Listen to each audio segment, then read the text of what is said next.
Salam alaikum. Merci, merci, merci. So usually when I say salam alaikum, it's about 90 degrees outside and there are palm trees everywhere. But we're here in Iran, and this place is just chock full of contradictions.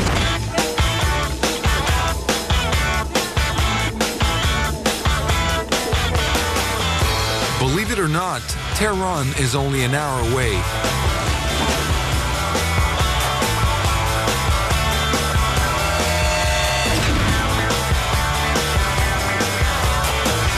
Aren't you supposed to wear a veil here when you... No, we're not supposed to wear those things here, no. Because there's no one here to tell us you have to wear these things. Oh, okay. Well, that's pretty cool. Yeah. So this is like a freedom zone here. Yes, here. But just here. Just not here. In the country. Not in the country. Yeah. Okay, okay.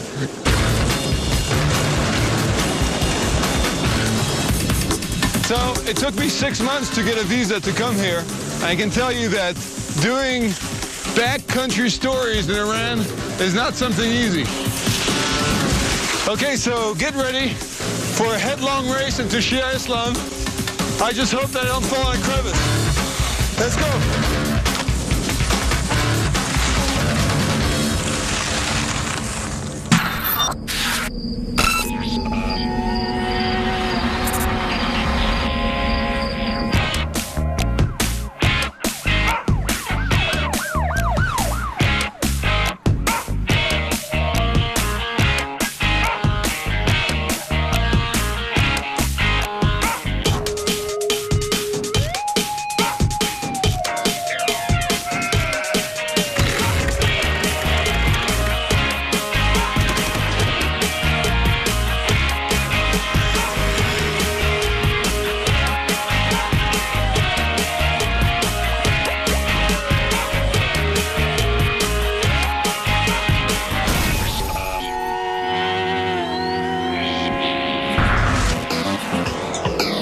Welcome to Iran.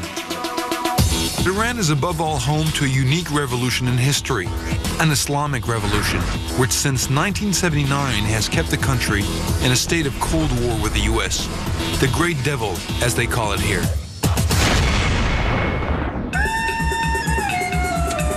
Okay, before we start our journey, 3 things you need to know about Iran. First, Iranians are not Arabs, but Persians. Second of all, Iran is a democracy, albeit an authoritarian one. And finally, it is one of the world's oldest civilizations, with over 3,000 years of continuous history. For my first stop, I've chosen the holy city of Qom, where the Islamic Revolution started. And if you want to find a mullah here, just go to see his tailor. Even Ayatollah Khomeini came to this shop. My mullah is called Hajara Imani.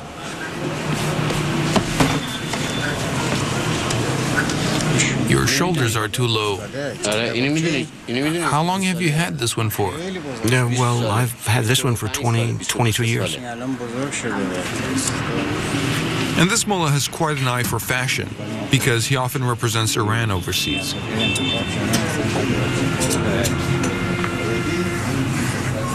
Well, listen, I travel a lot. Tell him where I was for Ramadan. Hey, everyone looks at you there. I have to look good. I have to dress well. Well,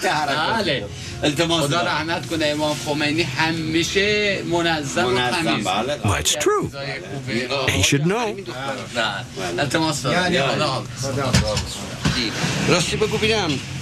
Well, listen, when I meet a mullah, I don't think of a fashion victim, you know?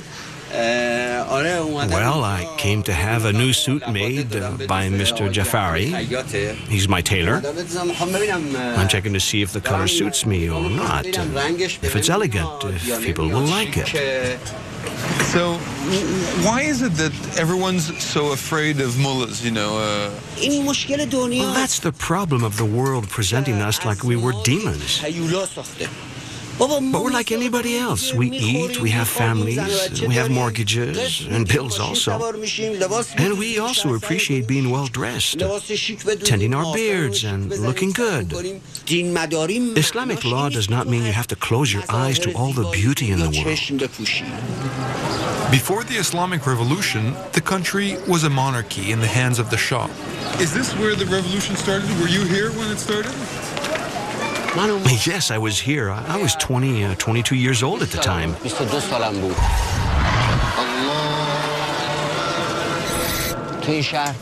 I was studying scripture in this city. Mullahs had no power in Iran then. And suddenly, a movement started in this city. People saw the Shah's regime crumble all of a sudden.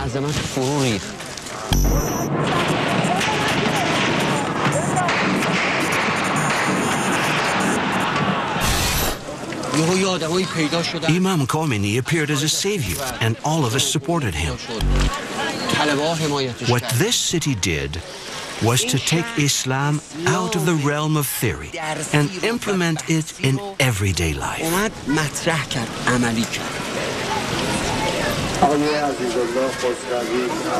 And so the young people today in Iran are very different than the young people for the revolution, no? Yes. Yes, young people today, they want to work, to have fun. They want a more comfortable life, and of course they want to get married. Well, we've already begun to give them a lot, but there remains a lot to be done.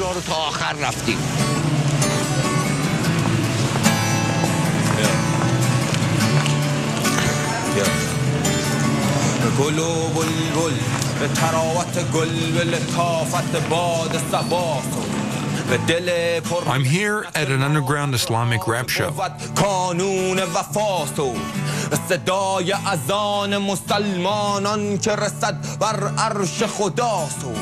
به دل بشکسته زندانی که نرفته به راه خطاست و به حقیقت دین به کتاب مبین به کلام متین. Surprise, surprise. The rapper's dad is none other than my well-dressed mullah friend. صبح و سحر دگری دارد دریای امید مسلمانان در کام صدف گوهری دارد به حقیقت دین که پیامبر ما در مهد بقا پسری دارد. Wow, bravo.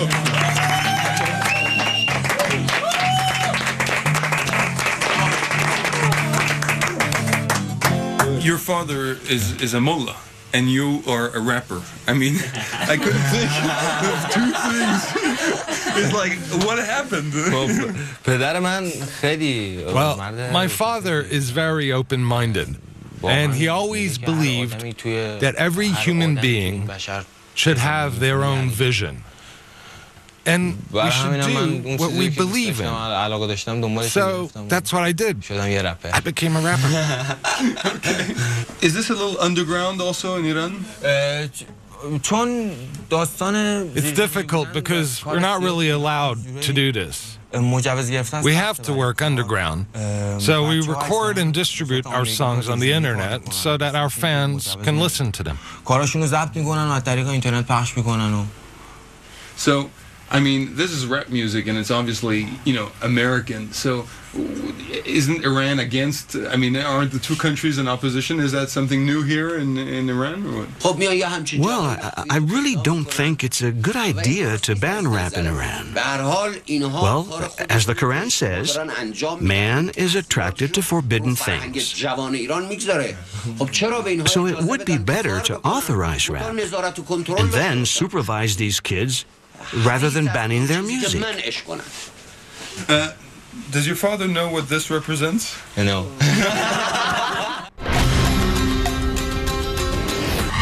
I love pedal boat.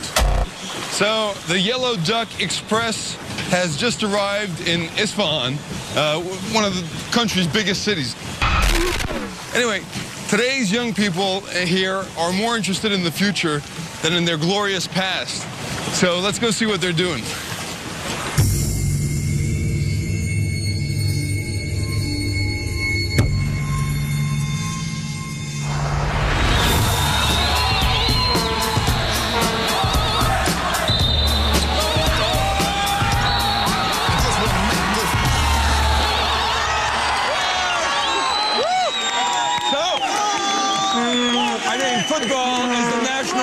part of Iran. But their true love is basketball.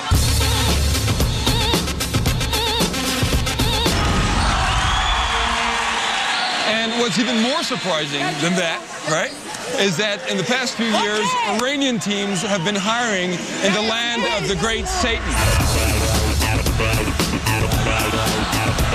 Mike Jones is 33 and comes straight from Texas.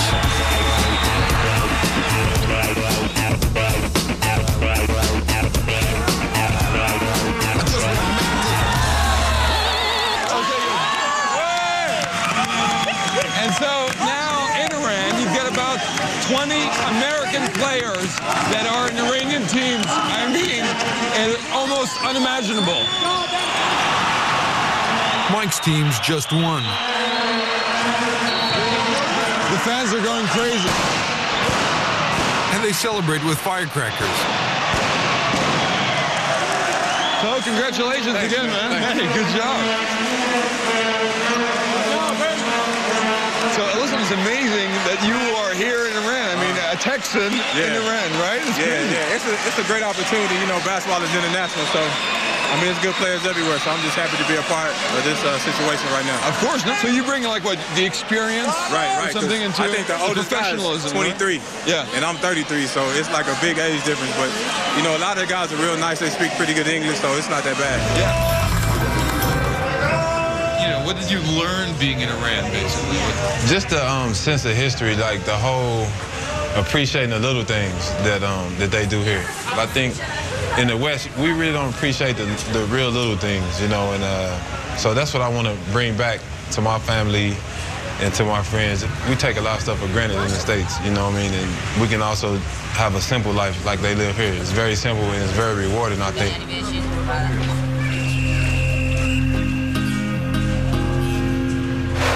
Mike is here for a 6-month season. He knows all the hot spots in Isfahan. And so he takes me to a trendy bar in town. Of course, trendy in Iran means shisha and all-you-can-drink tea.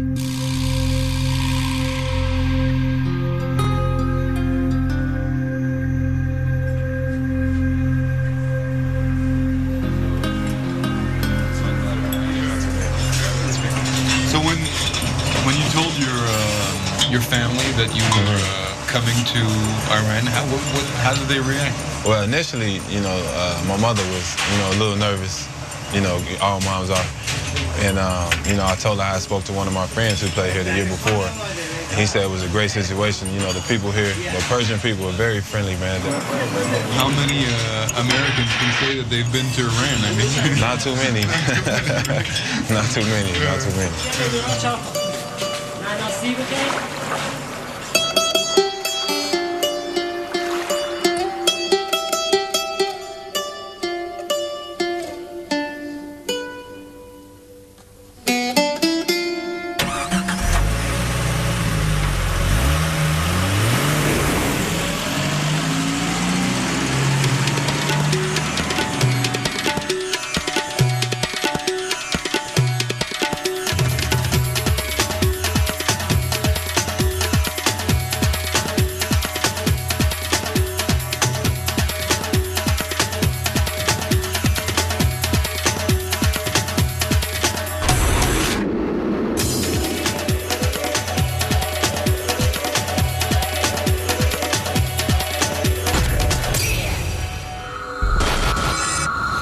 So it's 6 a.m. local time. It's freezing.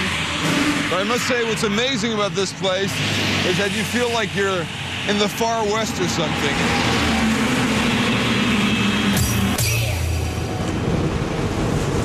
So, we've been on the road for about 9 hours now. And we're coming upon the city of Bam. This city was registered on UNESCO's World Heritage List.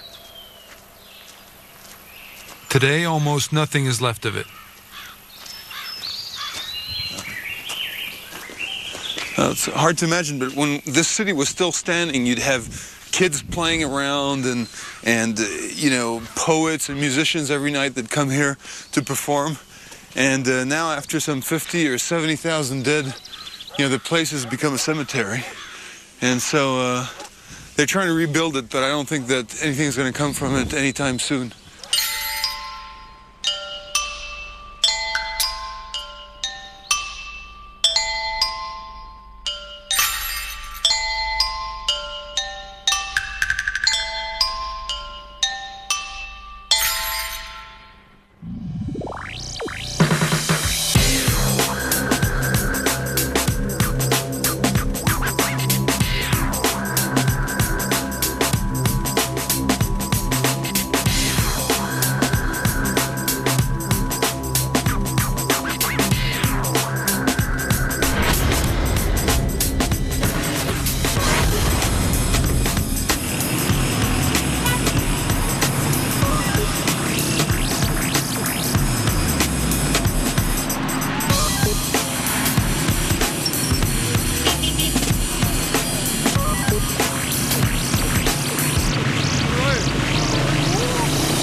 to Tehran, the capital of the Islamic Republic. It's a huge city with 12 million people living here, but it's especially the world capital. It's especially the world capital of traffic jams. I swear to God, I've never seen a city with this many traffic jams.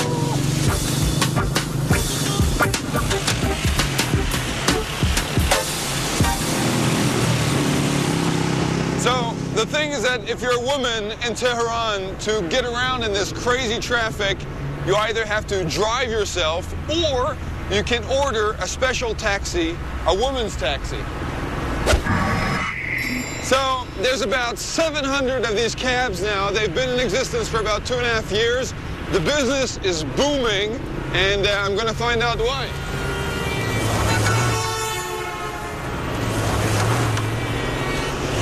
Salam alaikum. Salam alaikum. So, because I'm a man, I can't get in the taxi cab, so that's why I'm doing the interview on the motorcycle.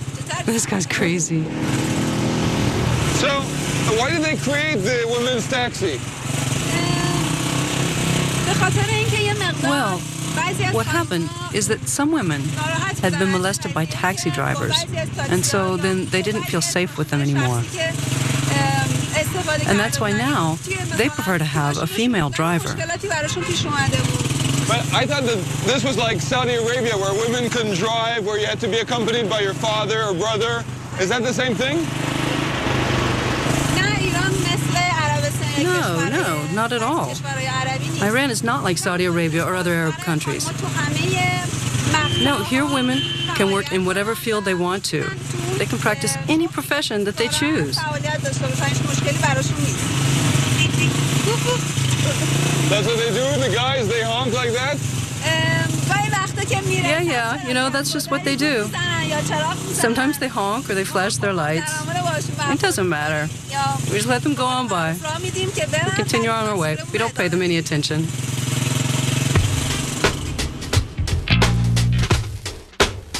After work, the female cabbies meet for night school. The topic, mechanical tricks and tips. And Mr. Husseini is their prof. You see, if your air filter is worn out, that may cause an imbalance in the air system and provoke an increase in gas consumption. That's why I suggest that you change the filter every time you change the oil. So when they told you, okay, you're going to teach, mechanics to women, honestly, what did you think? Well, when they told me on the first day, I was scared. I thought, oh my God, if we have to train the girls, it will take forever for them to learn it all. But that's not how it went. They were enthusiastic and learned everything. So what did your husbands or boyfriends say when you said, oh, I'm going to be driving a taxi and being my own boss and everything? When they offered me the job, I was really happy. And my husband had no problem with it. On the contrary, he completely agreed that it was a good idea. So, for example, now if I come home around midnight, or even later, he doesn't ask me where I was. He doesn't worry. It doesn't bother him, because he knows I'm working and that I'm safe.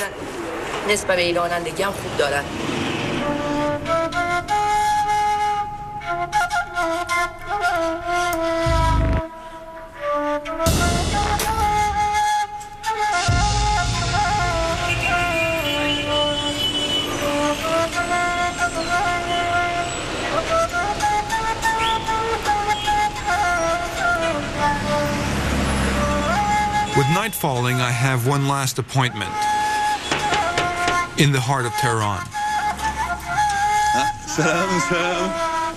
I know this looks fishy, but it's not what you think. Merci, merci. Ah ouais.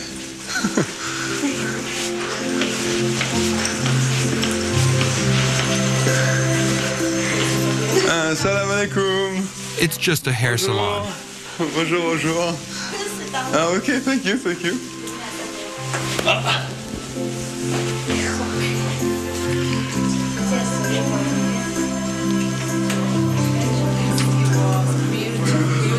Very nice. Thank you.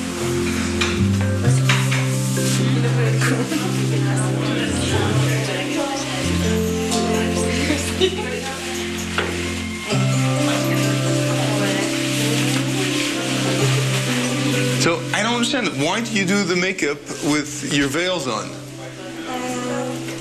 Well, you're in a women's hair salon, and men usually aren't allowed in here.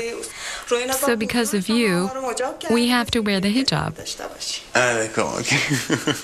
Ok, bah, je comprends mieux maintenant. I understand it better, of course. And so, is it something that you would want to get rid of, or not?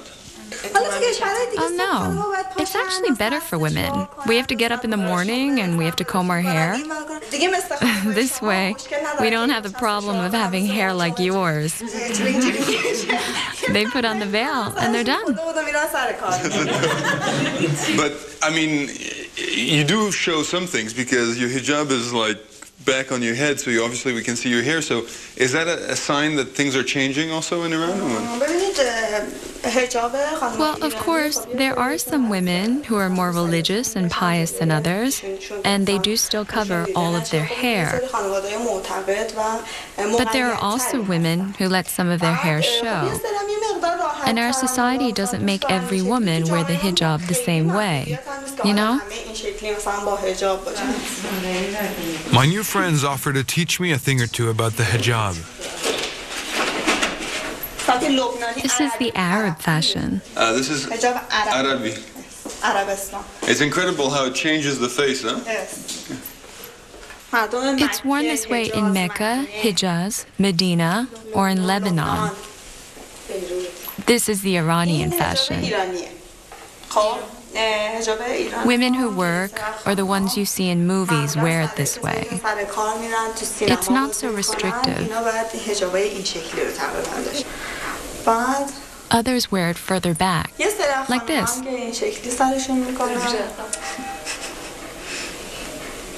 This is starting to look different, huh? Yeah. It's for normal women in their 30s. The last way to wear it is even further back, with the bangs in the front, like this. That's more for young girls who are 17 or 18, like us. Okay. Thanks for the hijab class. I hope you wear the hijab now. Okay. Thank you. Bye-bye. I've got backstage passes to one of the most exciting events in Tehran right now. It's not really American Idol, it's Quran Idol. It's one of the biggest events right now. It's the second annual reading of the Quran, and you've got 30 nations that are represented here. The first contestant is Ali from Turkmenistan.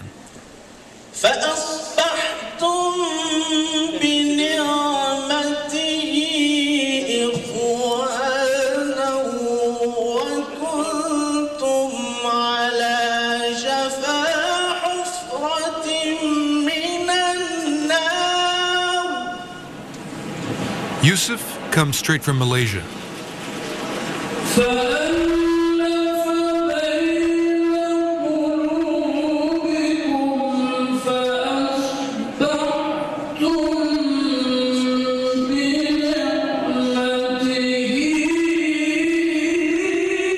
And everyone's favorite is Saeed, the Iranian.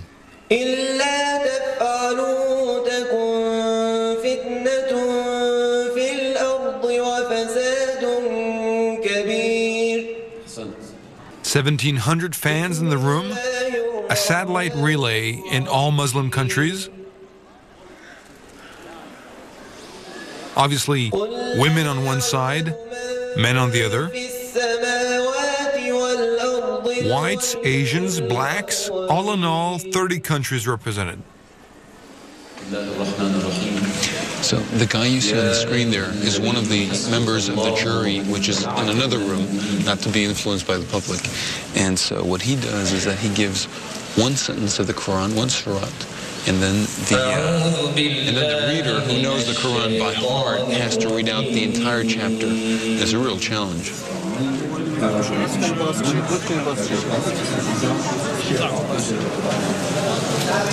So it's not an ad break, it's a prayer break.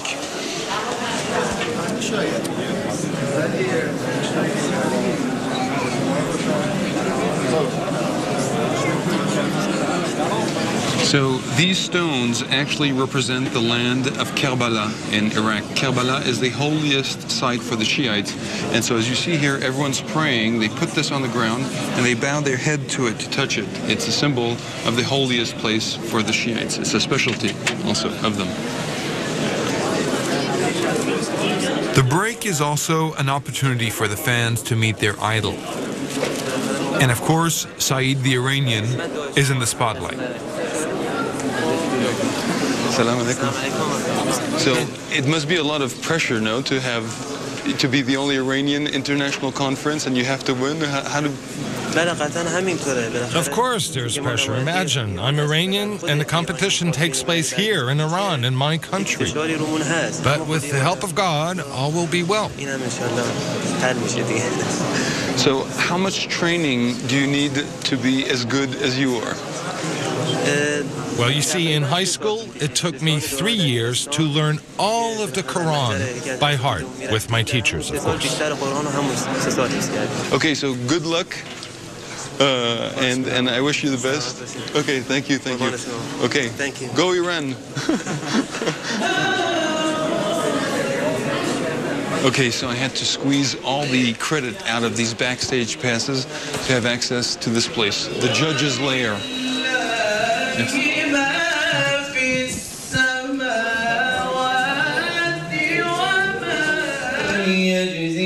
So this is where the jury convenes. They come from a little bit everywhere in the Muslim world. You've got Malaysians, Iranians, obviously, Egyptians.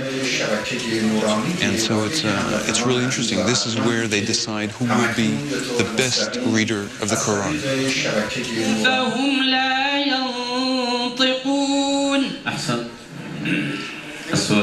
What do you look for as a juror? The lips, what is the qualification for the best reading? Well, the first thing to look for is obviously the correct pronunciation of the surahs. Not to make a mistake in the quote. The tone and the rhythm of the voice are also essential. The strength, volume, and musicality of the voice are also taken into consideration. And of course, there are many other criteria that the judges concentrate on. Okay.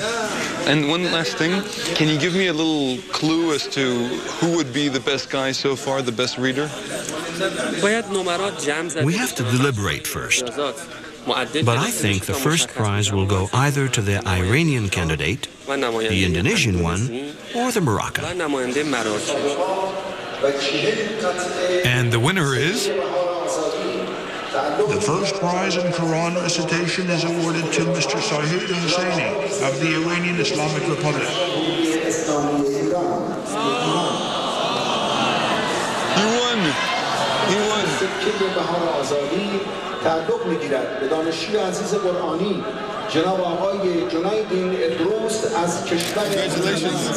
Congratulations. So what did you win? I won 40 gold coins worth $8,000. Can we see that? Oh, wow. The Quran now has its new idol.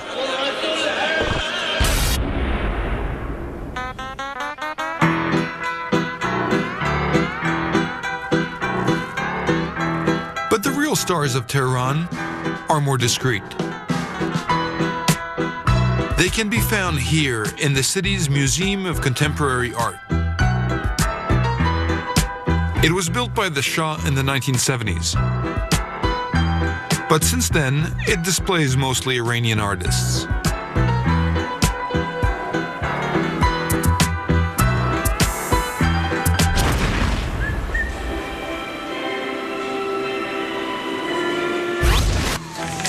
So, exceptionally, I've been led into the inner sanctum of the Tehran Contemporary Art Museum. Now, what you have to know is that in 1979, after the Islamic Revolution, many of the paintings have been stored here in this reserve, and these are things that have not been seen since 1979. So it's absolutely incredible, and we are going to be able to see some of them. So let's check it out.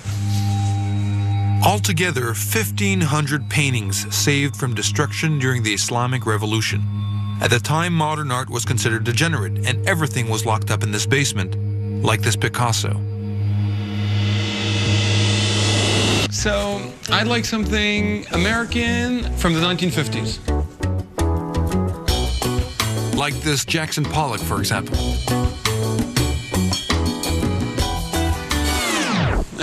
No, I don't like that one. Another one. Or this complete series of Andy Warhol. I could see the work, but I could not interview any of the staff.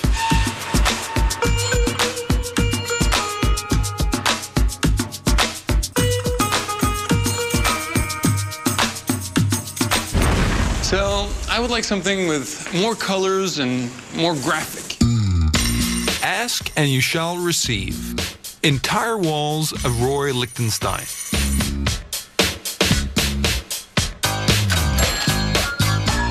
But also Robert Indiana.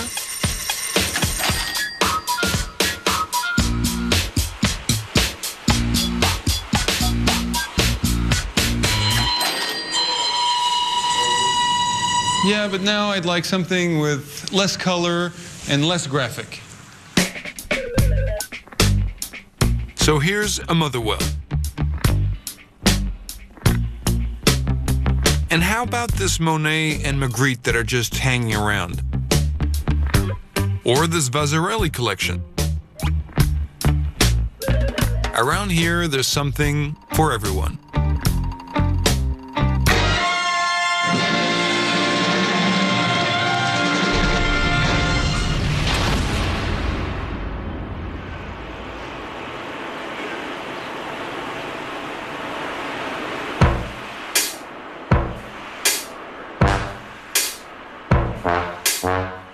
Another surprise in Tehran is this address I was given. It belongs to an antiques dealer. I thought in Iran he and his kind were in hiding like the Warhols or Vasarelys. Apparently not.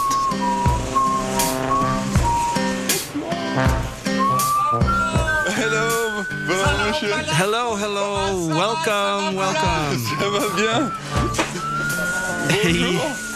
Bonjour, monsieur. Hello, sir. Vive la France. Vive la France. Tea. Tea? Vodka. Vodka.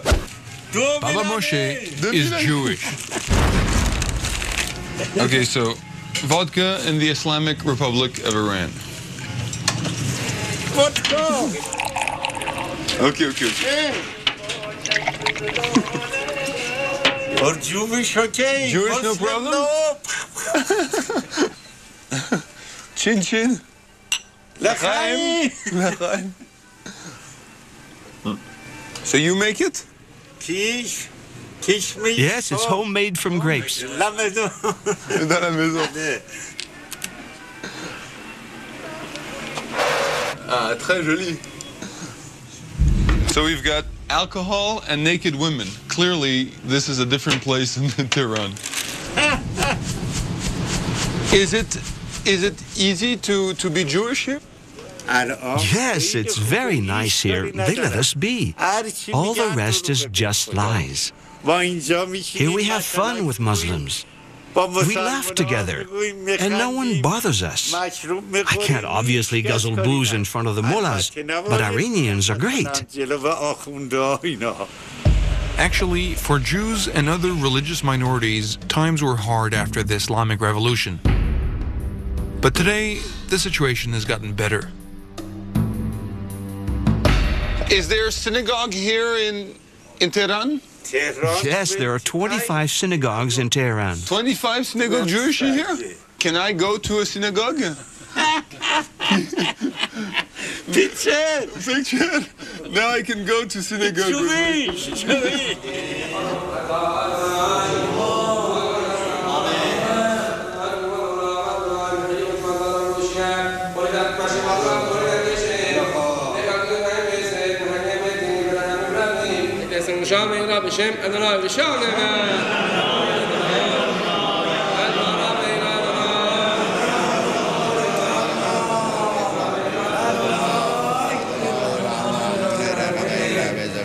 So I'm here in the heart of Tehran, in the capital of the Islamic Republic, and this is one place I never thought I'd get to wear a kippah.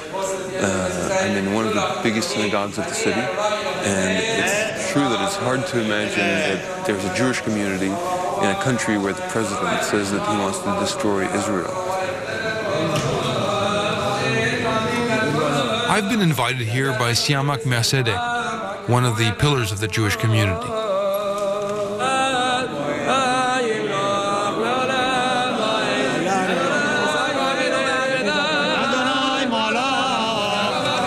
It's absolutely incredible. They just brought out the Torah, and I must say these are images that I never thought I would see in Iran, that's for sure.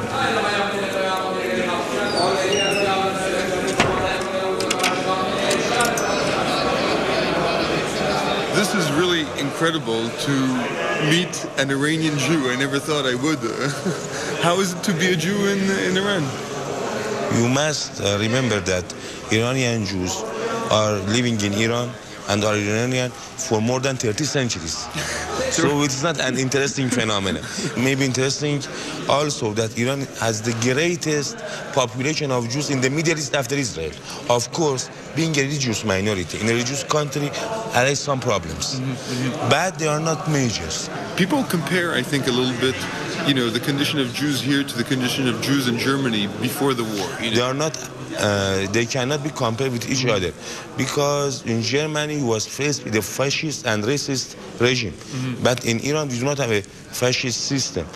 Maybe there are some conflicts between Iranian government and Israel, but it does not affect the life of Iranian Jews, because according to Iranian thoughts and Iranian government and also Iranian people, there is a distinct separation between Zionism and Judaism. Yeah, of course. So the political conflicts between Iranian government and Zionists does not affect the day-to-day life of Iranian Jews. Iranian Jews, great. Is it a mix here between Iranian art culture and Judaism? Correctly. It's a combination between Iranian culture and Jewish culture, which you can see in many of Iranian synagogues. Mercede wants to show me another of Tehran's temples, the Temple of Politics. Welcome to the Iranian Parliament. The constitution here guarantees that every ethnic and religious minority has a parliamentary seat. And Mercede represents Iran's 25,000 Jews. Here I am inside of the Iranian parliament. And I mean, what is surprising about Iran is that Iran is a democracy. It's an Islamic democracy with its own rules, but it remains a democracy. And in the region, the other big democracy is Israel, obviously with its own rules also. Mercede is rarely at a loss for words, but he never drifts far from Iran's political line. You feel also the ambition of Iran to become a world, a power. Of course, Iran is a power in, at least in the region and the Middle East. And no one can do anything in this region without respecting the benefits of Iranian people and Iranian nation, of course. Yeah. Iran is a democracy, right? Yes. Israel is a democracy. Yes. So why can't these two democracies find a common ground? Israel is a new country which is formed by the forces from outside the region. But Iran is an old country with history roots many years ago. So this cannot be compared with each other. Of course, in Israel you say that many different people are victims of homicide and victims of intolerance and victims of obligation. You mean the Palestinians? Yes. Yes, yes. I think it's the first time in my life that I hear a Jew criticizing Israel. It's not the first time. I think you must change your idea. You can see the many people in the Jewish population in different parts of the world who are criticizing the Israel. For example, Noam Chomsky. Yeah, Noam Chomsky, yeah. Or other different people. For example, the Progressive Association of Jews in Europe is an association which is formed at first to fight against fascism. Yeah.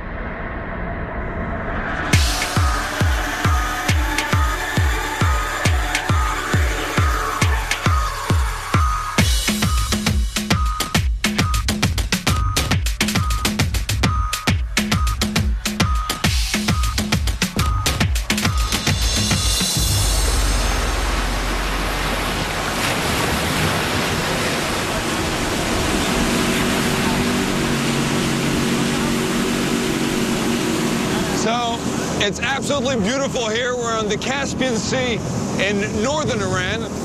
It doesn't look like it, but there's a war going on right now. It's a war that generates millions of dollars in contraband, and that contraband is not opium, it's caviar. Lots of it. It's the Caviar War.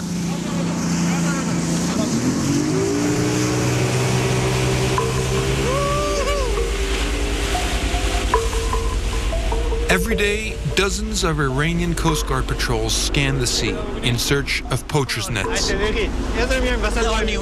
Look, there's one over there. Each year, thousands of illegally caught sturgeons end up in these nets. It's a huge dent in the economy, when 90% of the world's caviar comes from the Caspian Sea. So this didn't take very long. We've been gone for only 10 minutes. But as a consequence of overfishing and poaching, the price of Iranian caviar skyrocketed in 2008. This is a poacher's net. They catch the fish we try to protect. We found it on the GPS. Now all is left to do is to destroy it. Today, no sturgeons in the nets. But the patrolmen just caught their dinner.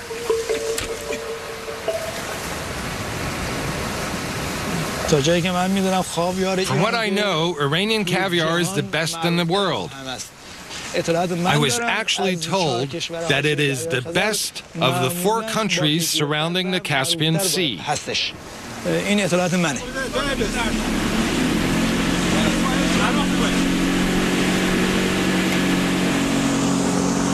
So, but how dangerous is it protecting the beluga? A few months ago, we were attacked by smugglers. They smashed into our ship, and I was hurt. You can still see the scars on my forehead. I lost my memory during a month. Then I was in hospital for 2 months before I was allowed to leave to be able to come back to work.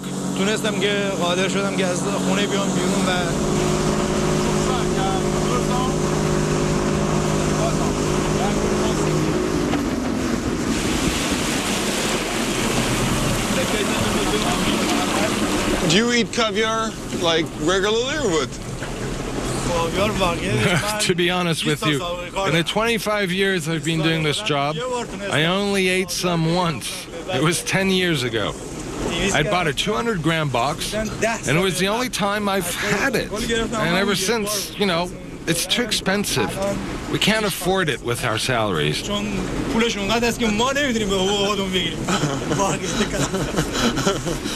I got a surprise. Look, I get this. We can maybe eat some. No. Actually, I'm joking. I only have this. Well, if it had been the big box, that would have been at least several years' salary for all of us. Put like that. Black gold. Is this the first time? Yeah. Well, yes, I never had any. Iranian caviar is really good. Here you go. Caviar party on the Caspian. Woo! So this is the end of the road of our trip through Iran. I must say it's a nice end of the road. So anyway, see you another time somewhere else on the planet. And we're just gonna finish this off here because it's gonna go to waste. I don't understand a word you're saying.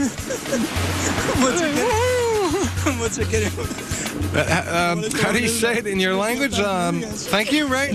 Thank you. Where's the vodka? Where's the vodka? Caviar vodka. Caviar vodka. Oh, you're gonna yeah, don't worry. I understood. I understood it first time round.